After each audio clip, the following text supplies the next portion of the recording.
herzlich willkommen bei einem weiteren Video der Agavenbrand.com GmbH. Heute soll es um ein eigentlich ganz großes Thema gehen, was wir aber konzentriert in ein Video packen fürs Erste. Es werden weitere Videos folgen. Es geht um Mezcal. Ja, und zwar auch Tequila war früher Mezcal, bis sich so vor ca. 100 Jahren der Prozess geändert hat. Und seitdem ist eben auch Tequila eine geschützte Marke, die von den Regionen abhängt, wo das produziert wird. Man kann es quasi als ehemalige Überkategorie, Hauptkategorie verstehen. Das heißt, jeder Agavenbrand wurde eigentlich als Mezcal verstanden. Jetzt ist Mezcal für sich eine geschützte Herkunftsbezeichnung, genauso wie Tequila auch. Ergo, Agavenbrand ist die neue Überkategorie. Ja, Mezcal kommt ja auch aus der Aztekensprache Nahuatl und heißt so viel wie gekochte Agave.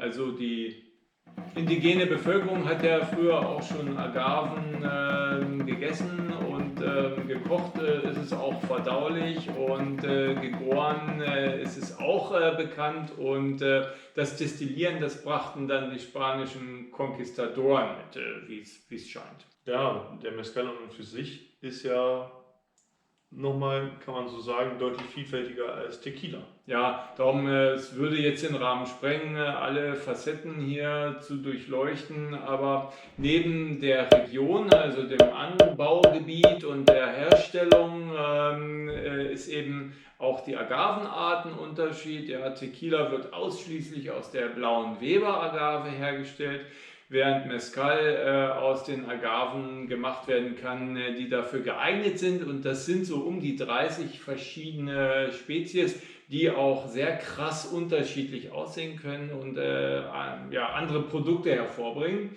Naja, bei der Fermentierung gibt es Unterschiede, beim Kochen gibt es Unterschiede, also ursprünglich im Erdloch oder Grubenofen, wo dann auch das Raucharoma überwiegend herkommt, wofür der Mezcal eigentlich bekannt ist.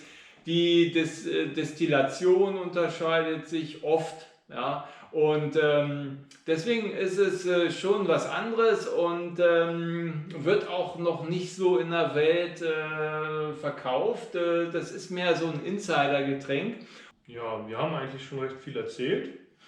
Ja gut, wir wollen eigentlich heute mit den Vorurteilen aufräumen. Ja, also oft wird gesagt, Mezcal ist Tequila mit Wurm.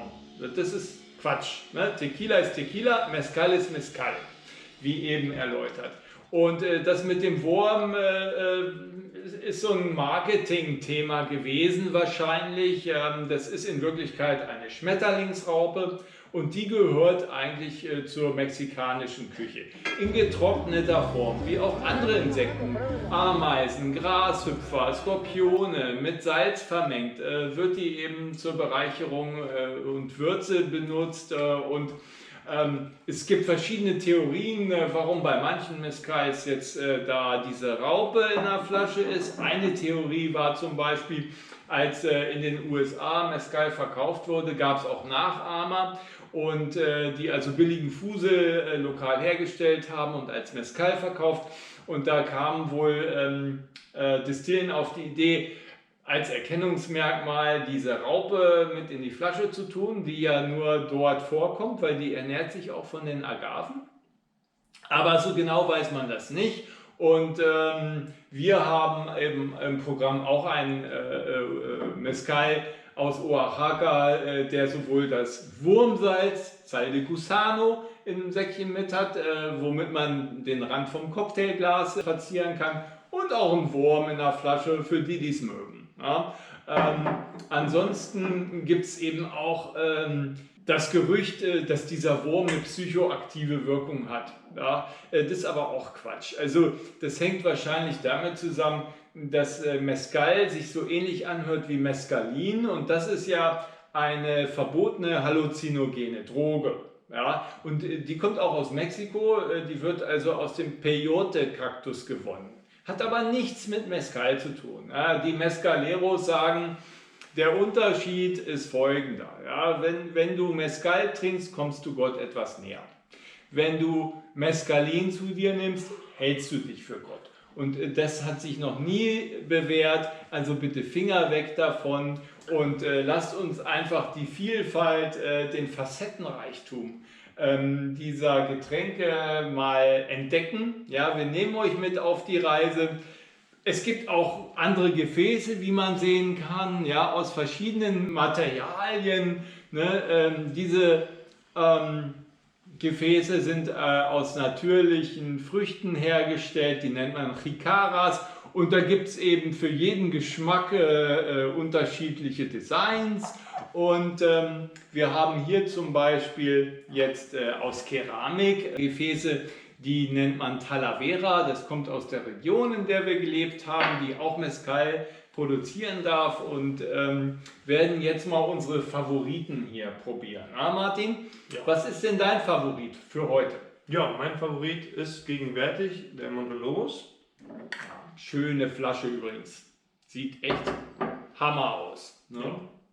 Und beschreibt halt auch der Rückseite auch, finde ich, sehr anschaulich den Prozess, der als artisanal bezeichnet wird.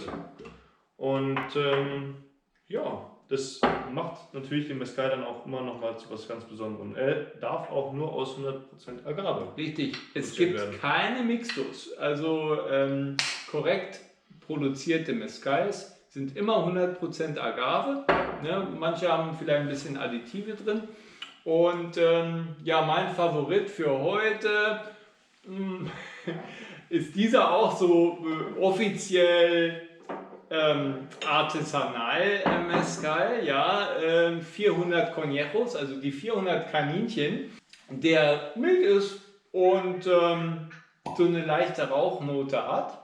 Das wird vielleicht bestimmte Whisky-Freunde auch freuen. Was es mit diesen 400 Kaninchen auf sich hat, das würde auch den Rahmen sprengen. Das erläutern wir auch mal in einem anderen Take. Das ist einfach zu lustig. Ne? Ja. Und, Da kommen auf jeden Fall noch mehr Infovideos, auch über diese ganzen kulturellen Sachen, die äußerst interessant sind. Also gibt es noch viel zu erfahren, viel drüber zu schmunzeln, aber auch zum Genießen. und darum sind wir hier. In dem Sinne, Salut.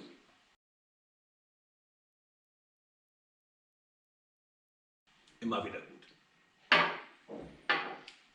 Und dann nicht vergessen, abonnieren, liken und vielleicht auch kommentieren. Wisst ihr jetzt mehr über Mezcal? Seid ihr neugierig geworden? Vielleicht habt ihr Schreibt's sogar rein. schon mal einen getrunken. Ne? Ich meine, in der Barszene kommt er hin und wieder mal vor. Und wenn man einen Bartender da hat, der sich auskennt, dann wird der Mezcal auf jeden Fall unter anderem mal empfohlen. Probiert's aus. Also, bis zum nächsten Video. Hasta luego. Hasta luego.